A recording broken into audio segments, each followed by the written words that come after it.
نحمدہ ونصلی علی رسولہ الکریم اما بعد فاعوذ باللہ من الشیطان الرجیم بسم اللہ الرحمن الرحیم۔ میری معزز ماں اور بہنوں، السلام علیکم ورحمۃ اللہ وبرکاتہ۔ امید کرتی ہوں آپ سب خیریت سے ہوں گے۔ آج ہم نے سورۃ البقرہ کی آیت نمبر 115 کو تشریح اور ترجمے کے ساتھ پڑھنا ہے انشاءاللہ۔ اعوذ باللہ من الشیطان الرجیم، بسم اللہ الرحمن الرحیم۔ وَلِلَّهِ الْمَشْرِقُ وَالْمَغْرِبُ فَأَيْنَمَا تُوَلُّوا فَثَمَّ وَجْهُ اللَّهِ إِنَّ اللَّهَ وَاسِعٌ عَلِيمٌ۔ وَلِلَّهِ الْمَشْرِقُ وَالْمَغْرِبُ، اور للہ اللہ کے لیے ہے مشرق اور مغرب۔ مشرق اور مغرب سب اللہ ہی کا ہے۔ فَإِنَّمَا، پس جہاں کہیں بھی تولو تم منہ پھیرو گے، فَثَمَّ تو پاؤ گے اس طرف وجہ اللہ، اللہ کی ذات کو۔ جس طرف بھی تم اپنا منہ کرو گے اللہ کی ذات کو وہیں پاؤ گے۔ صرف یہ نہیں ہے کہ اللہ تعالیٰ مشرق اور مغرب کے اندر ہی ہے اور کسی جگہ پر موجود نہیں ہے، نہیں، بلکہ جس جگہ پر بھی تم منہ کرو گے، جس جگہ پر بھی تم متوجہ ہوگے تو وہاں اللہ کی ذات کو پاؤ گے۔ تو صرف ایک طرف جہد کرنے کا جو مقصد ہے، لوگوں کو ایک طرف رخ کر کے نماز پڑھنے کا جو حکم دیا ہے، اس کا یہ مطلب نہیں ہے کہ اللہ تعالیٰ ایک طرف ہی ہے۔ ایک طرف رخ کر کے نماز پڑھنے کا جو مقصد ہے وہ تمام لوگوں میں اتحاد پیدا کرنا ہے کہ تمام لوگوں کا قبلہ ایک ہی ہو۔ ایسا نہ ہو کہ 10 لوگ اس طرف مڑ کے پڑھیں، 10 اس طرف مڑیں، یہ دوسرا آدمی کہے کہ بھئی تم میرے قبلے کی طرف مڑ گئے، کیوں مڑ کے پڑھ رہے ہو، اس طرف میں پڑھ رہا ہوں۔ تو اس لیے اللہ تعالیٰ نے ان تمام چیزوں سے بری کرنے کے لیے مسلمانوں کو اور ایک اتحاد اور ایک قبلے پر جمع کرنے کے لیے اللہ تبارک و تعالیٰ نے ایک قبلے کی طرف رخ کر کے نماز پڑھنے کا حکم دیا، ورنہ اللہ تبارک و تعالیٰ کی ذات تو ہر جگہ موجود ہے۔ ان اللہ، بے شک اللہ تعالیٰ واسع، وسعت والا ہے، علیم، اور خبردار ہے، یعنی باخبر بھی ہے اور وسعت والا بھی ہے۔ اب یہاں پر اس آیت میں نبی کریم صلی اللہ علیہ وسلم اور صحابہ کرام رضوان اللہ علیہم اجمعین کو تسلی دی گئی کہ مشرکین مکہ نے اگرچہ آپ کو مکہ اور بیت اللہ سے ہجرت کرنے پر مجبور کر دیا اور مدینہ پہنچ کر ابتدائی زمانے میں تقریباً 16 یا 17 مہینے تک آپ کو بیت المقدس کی طرف منہ کر کے نماز پڑھنے کا حکم دیا، کیونکہ وہاں کے یہود کا قبلہ وہ تھا، تو اس لیے ان کے ساتھ مشابہت کرنے کی وجہ سے آپ صلی اللہ علیہ وسلم کو اس کا حکم دیا۔ لیکن اس میں آپ کا کوئی نقصان نہیں، یہ بھی فرمایا کہ اس میں آپ کا کوئی نقصان نہیں، نہ آپ کے لیے غمگین ہونے کی کوئی وجہ ہے، کیونکہ اللہ تعالیٰ کی ذات پاک وہ کسی خاص سمت میں نہیں ہے، وہ تو ہر جگہ موجود ہے۔ اس لیے مشرق اور مغرب دونوں برابر ہیں۔ کعبہ کو قبلہ بنائیں یا بیت المقدس کو، دونوں میں کوئی ذاتی خصوصیت موجود نہیں، بلکہ جو اصل مقصد ہے وہ امر الہی کی تعمیل ہے، یعنی امر الہی کی تعمیل ہی دونوں جگہ سبب فضیلت ہے۔ جس طرف بھی آپ منہ کر کے نماز پڑھیں گے تو اس طرف کی فضیلت جو ہے نا وہ اللہ تعالیٰ کے حکم کی تعمیل کرنے کی وجہ سے ہے، یہ نہیں کہ اس طرف اللہ کی ذات موجود ہے اور اس طرف موجود نہیں ہے۔ اس لیے جب کعبہ کی طرف رخ کرنے کا حکم تھا اس میں فضیلت تھی، اور جب بیت المقدس کا استقبال کرنے کا حکم ہو گیا تو اس میں فضیلت ہے۔ آپ دلگیر ہرگز نہ ہوں، اللہ تعالیٰ کی توجہ دونوں حالتوں میں یکساں ہے، برابر ہے۔ جبکہ بندہ اس کے حکم کی تعمیل کر رہا ہو، چند مہینوں کے لیے بیت المقدس کو قبلہ قرار دینے کا حکم دے کر عملاً اور آپ نے قولاً اس بات کو واضح کر دیا کہ کسی خاص مکان یا سمت کو قبلہ قرار دینا اس وجہ سے نہیں کہ معاذ اللہ خدا تعالیٰ اس مکان یا اس سمت میں ہے اور دوسری جگہ میں موجود نہیں، بلکہ اللہ تعالیٰ ہر جگہ ہر سمت میں یکساں توجہ کے ساتھ موجود ہے۔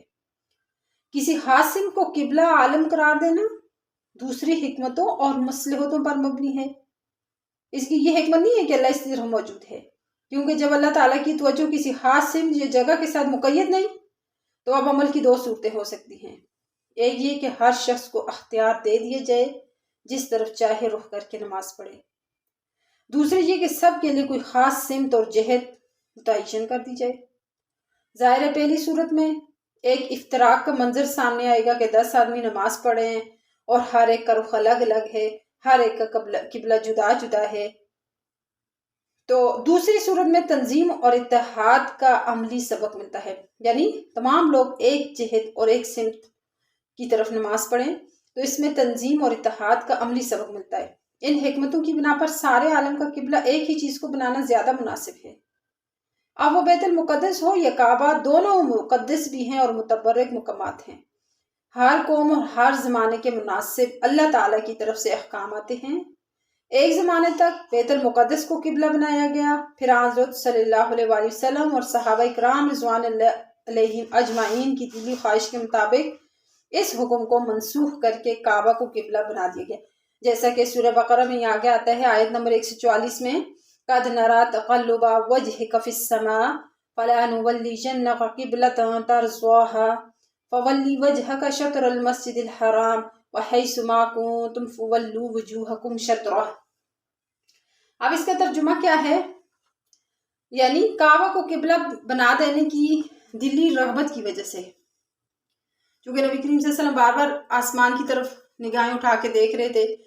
کہ کب حکم آئے گا کہ کہاں کعبہ کو دوبارہ قبلہ بنایا جائے، تو اسی اللہ تعالیٰ فرماتے ہیں کہ کعبہ کو قبلہ بنا دینے کی دلی رغبت کی وجہ سے بار بار آسمان کی طرف منہ اٹھا کر دیکھتے ہیں کہ شاید فرشتہ حکم لے آئے۔ ہم یہ سب دیکھ رہے ہیں، اس لیے ہم آپ کو اسی قبلے کی طرف متوجہ کر دیں گے جس کو آپ چاہتے ہیں، اسی لیے اب سے آپ اپنا چہرہ نماز میں مسجد حرام کی طرف کیا کریں۔ اور یہ حکم کچھ آپ ہی کے لیے مخصوص نہیں ہے، بلکہ تمام امت کے لیے یہی حکم دیا گیا ہے۔ تم جہاں کہیں بھی موجود ہو، یہاں تک کہ خود بیت المقدس کے اندر بھی ہو، تو نماز میں اپنا رخ مسجد حرام کی طرف کیا کرو۔ الغرض آیت مذکورہ وَلِلَّهِ الْمَشْرِقُ وَالْمَغْرِبُ نے استقبال قبلہ کی پوری حقیقت کو واضح کر دیا کہ اس کا منشا جو ہے نا، وہ بیت اللہ یا بیت المقدس کی معاذ اللہ عبادت نہیں ہے، اور نہ ہی ان دونوں مکانوں کے ساتھ اللہ تعالیٰ کی ذات پاک مخصوص ہے، بلکہ اس کی ذات سارے عالم پر محیط اور ہر سمت میں اس کی توجہ برابر ہے۔ پھر جو کسی خاص مکان یا سمت کو مخصوص کیا جاتا ہے، اس میں دوسری حکمتیں ہیں۔ آیت مذکورہ کے اس مضمون کو واضح اور دل نشین کرنے ہی کے لیے شاید آن حضرت صلی اللہ علیہ وسلم اور صحابہ کرام کو ہجرت کے شروع کے 16-17 مہینے تک بیت المقدس کی طرف منہ کر کے نماز پڑھنے کا حکم دیا، اور ان کو یہ جو بیت المقدس کی طرف منہ کر کے نماز ادا کرنے کا حکم دے کر عملی طور پر بتلا دیا کہ ہماری توجہ ہر طرف ہے، بیت المقدس کی طرف بھی، بیت اللہ کی طرف بھی۔ اور نوافل میں اس حکم کو ہمیشہ جاری رکھا کہ سفر میں کوئی شخص کسی سواری، مثلا اونٹ، گھوڑے وغیرہ پر سوار ہو تو اس کو اجازت ہے کہ سواری پر بیٹھے ہوئے اشارے سے نفلی نماز پڑھ لے، اور اس کے لیے قبلے کی طرف رخ کرنا بھی ضروری نہیں ہے، جس طرف اس کی سواری چل رہی اسی طرف رخ کر لینا کافی ہے۔ بعض مفسرین نے آیت میں فَأَيْنَمَا تُوَلُّوا فَثَمَّ وَجْهُ اللَّهِ کو اسی نفلی نماز کا حکم قرار دیا ہے، مگر یاد رہے کہ یہ حکم صرف ان سواریوں کا ہے جن پر سوار ہو کر چلتے ہوئے قبلے کی طرف رخ کرنا دشوار ہے، اور جن سواریوں میں سوار ہو کر قبلے کی طرف رخ کر لینا دشوار نہیں، جیسے ریل، پانی کا جہاز، جیسے جو پانی کے اندر ہوتا ہے بحری جہاز، یا ہوائی جہاز بھی، ان کا بھی یہی حکم ہے۔ جو حالت حضر میں رخ قبلہ کا ہے، یعنی ان کی طرف، ان کے اندر بھی قبلے کا وہی حکم ہے جو انسان گھر میں رہ کر اس کا حکم ہوتا ہے کہ قبلے کی طرف ہی انہوں نے منہ کر کے نماز پڑھنی ہے، تو ان سواریوں میں بھی قبلے کی طرف ہی منہ کر کے نماز پڑھنی ہے۔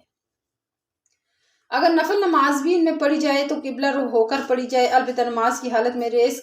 ریل کا یا جہاز کا رخ مڑ جائے اور نمازی کے لیے گنجائش نہ ہو کہ وہ بھی قبلے کی طرف پھر جائے، تو پھر اسی حالت میں اپنی نماز پوری کر لے، یعنی جس حالت میں وہ جا رہی ہے اس کی سواری چاہے قبلے کی طرف رخ ہے یا نہیں۔ اسی طرح جہاں نمازی کو سمت قبلہ معلوم نہ ہو اور رات کی اندھیری وغیرہ کی وجہ سے سمت متعین کرنا بھی دشوار ہو اور کوئی بتلانے والا بھی نہ ہو، تو وہاں بھی یہی حکم ہے کہ وہ اپنے اندازے سے جس طرف کو بھی متعین کر لے گا اسی طرف وہ نماز پڑھ لے گا، اس کی نماز ہو جائے گی۔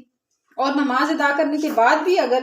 یہ ثابت ہو جائے کہ اس نے غلط سمت نماز پڑھی نا، تب بھی اس کی نماز صحیح ہوگی، اعادے کی ضرورت نہیں ہے، لیکن اس وقت جب اس نے اپنے اندازے اپنے تخمینے سے اس نے یہ چیز ادا کی ہو، نماز ادا کی ہو۔ اگر اس نے ویسے ہی کھڑا ہو گیا، کوئی اندازہ نہ لگایا، سوچ بچار نہ کی، تو پھر اگر اسے بعد میں پتہ چلا کہ میں نے غلط طرف نماز پڑھی، تو پھر اس کا وہ نماز کا اعادہ کرے گا۔ تو آیت کے اس بیان اور حضرت صلی اللہ علیہ وسلم کے تعامل اور جزیات مذکورہ سے استقبال قبلہ کے حکم شرعی کی پوری حقیقت واضح ہو گئی کہ قبلے کی طرف جو کعبہ کی طرف جو منہ کر کے نماز پڑھنے کا حکم دیا، اس کی شرعی حقیقت کیا ہے۔ تو یہ ساری اس آیت کے اندر بیان ہو گئی۔ امید کرتی ہوں آپ لوگوں کو اچھے سے سمجھ آئی ہوگی۔ تو پھر بھی اگر کوئی چیز آپ لوگوں کو سمجھنا ہے تو آپ کمنٹس کر کے پوچھ سکتے ہیں۔ وَمَا عَلَيْنَا إِلَّا الْبَلَاغُ۔